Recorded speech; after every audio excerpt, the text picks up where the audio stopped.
Chapter 3. Is Opportunity Monopolized? This is Dennis Waitley speaking as myself and not as Wallace D. Wattles, the author of the book. As you listen to this chapter, remember that he wrote this about a century ago when the railroads and the steel industries were thriving and we were moving toward a farming economy, and at a time when the aviation industry was in its infancy. Think about our new global economy as you listen, and about the internet and direct sales as the new global growth markets. Although his examples are outdated, his principles of thought are timeless and relevant. No man is kept poor because opportunity has been taken away from him, because other people have monopolized the wealth and have put a fence around it. You may be shut off from engaging in business in certain lines, but there are other channels open to you. Probably it would be hard for you to get control of any of the great railroad systems. That field is pretty well monopolized. But the electric railway business is still in its infancy and offers plenty of scope for enterprise.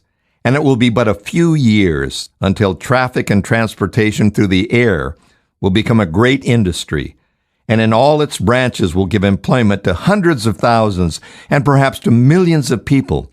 Why not turn your attention to the development of aerial transportation instead of competing with J.J. Hill and others for a chance in the steam railway world?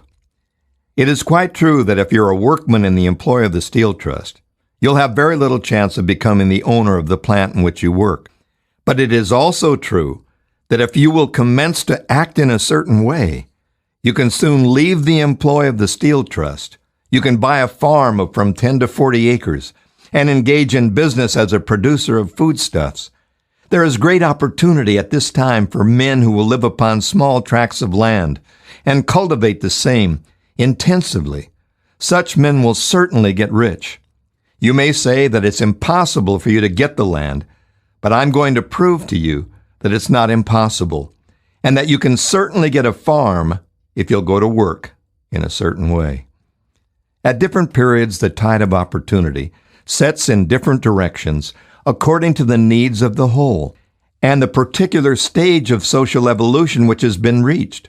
At present, in America, it's setting toward agriculture and the allied industries and professions. Today, opportunity is open to the factory worker in his line.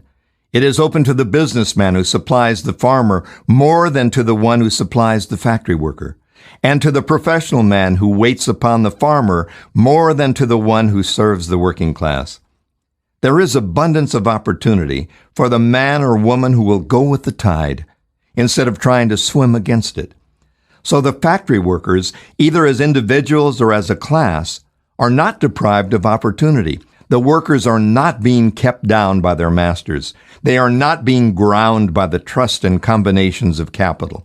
As a class, they are where they are because they do not do things in a certain way. If the workers of America chose to do so, they could follow the example of their brothers in Belgium and other countries and establish great department stores and cooperative industries. They could elect men of their own class to office and pass laws favoring the development of such cooperative industries, and in a few years, they could take peaceable possession of the industrial field. The working class may become the master class whenever they will begin to do things in a certain way. The law of wealth is the same for them as it is for all others.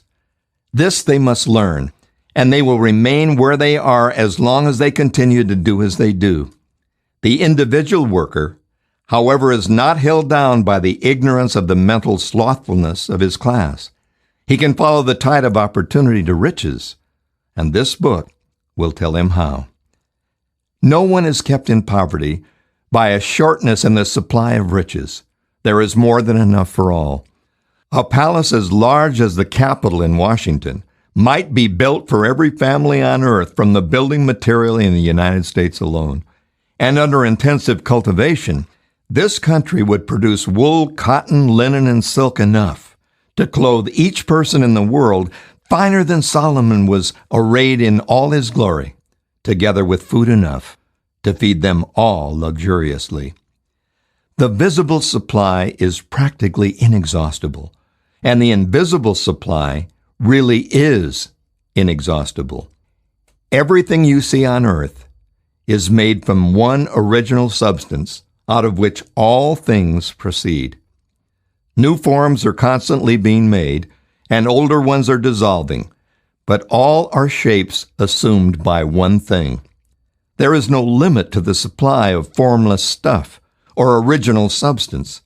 The universe is made out of it, but it was not all used in making the universe. The spaces in, through, and between the forms of the visible universe are permeated and filled with the original substance, with the formless stuff, with the raw materials of all things. 10,000 times as much as has been made might still be made, and even then we should not have exhausted the supply of universal raw material. No one, therefore, is poor because nature is poor, or because there is not enough to go around. Nature is an inexhaustible storehouse of riches. The supply will never run short. Original substance is alive with creative energy and is constantly producing more forms. When the supply of building material is exhausted, more will be produced. When the soil is exhausted so that foodstuffs and materials for clothing will no longer grow upon it, it will be renewed, or more soil will be made. When all the gold and silver has been dug from the earth, if we are still in such a stage of social development that we need gold and silver, more will be produced from the formless. The formless stuff responds to our needs. It will not let us be without any good thing. This is true of us collectively. The races as a whole are always abundantly rich, and if individuals are poor, it is because they do not follow the certain way of doing things, which makes the individual rich. The formless stuff is intelligent. It is stuff which thinks. It is alive, and is always impelled toward more life. It is the natural and inherent impulse of life to seek to live more. It is the nature of intelligence to enlarge itself, and of consciousness to seek to extend its boundaries and find fuller expression. The universe of forms has been made by formless living substance, throwing itself into form in order to express itself more fully. The universe is a great living presence, always moving inherently toward more life and fuller functioning. Nature is formed for the advancement of life. Its impelling motive is the increase in life. For this cause, everything which can possibly minister to life is bountifully provided. There can be no lack unless God is to contradict himself and nullify his own works. You are not kept poor by lack in the supply of riches.